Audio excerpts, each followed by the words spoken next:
அப்படி அவங்க கிட்ட என்ன சொன்ன? அப்பா கிட்ட நான் முன்னு போய் தான் சொன்னேன். போய் சொன்னியா? அந்த சப்டைட்டில் என்னன்னு எனக்கும் சொல்ல. ஃபர்ஸ்ட் அப்பா கிட்ட சொன்ன பொய் என்னன்னா நம்மள 2 பேரும் லவ்வர்ஸ்னு சொன்னேன். வாட்? பின்ன ரெண்டாவது சொன்ன பொய் என்னன்னா 2 பேரும் கல்யாணம் பண்ணிக்கிறதா சொன்னேன். வாட்? அப்ப நான் உன்னை பாத்துப்பா முண்டி ஆட்டினியே. நான் முண்டி ஆட்டினா அப்ப இந்த குண்டாஸ் அதாவது இவங்க எல்லாரும் அதை ஒத்துக்கிட்டாங்களா? இல்லையா? மூணாமத்த போய் പറഞ്ഞப்பதான் அந்த பிளான் ஒர்க் அவுட் ஆச்சு. என்னது? நீ சைல்ட்ஹுட்ல இருந்து நார்த்ல இருக்கிறதுனால உனக்கு மலையாளம் தெரியாதுங்க. நான் പറഞ്ഞ ஸ்டோரி அப்ப ரொம்ப நம்பிட்டாரு. அதுக்குதான் நம்ம ஃபியூச்சர் டிசைட் பண்ண அப்ப 2 பேரையும் கிராமத்துக்கு கூட்டி கொண்டு போற.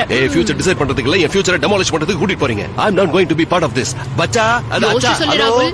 அப்படி நடந்தா எனக்கு பிரச்சனை. ஆனா எனக்கு சமாளிக்க தெரியும். ஹலோ அண்ணா. ராகுல் இப்போ ஒன்னு வெறும் 4 பேர் தான் துரத்துறாங்க. குழப்பம் பண்ண கிராமமே துரத்தும். കുറച്ച് டைம் கிடைச்சதுன்னு தான் இந்த டிராமாவே போட்டேன். ராத்திரி டைம் கிடைச்சதுக்கு அப்புறம் நம்மள எஸ்கேப் ஆகணும் ராகுல். எஸ்கேப்? Don't worry.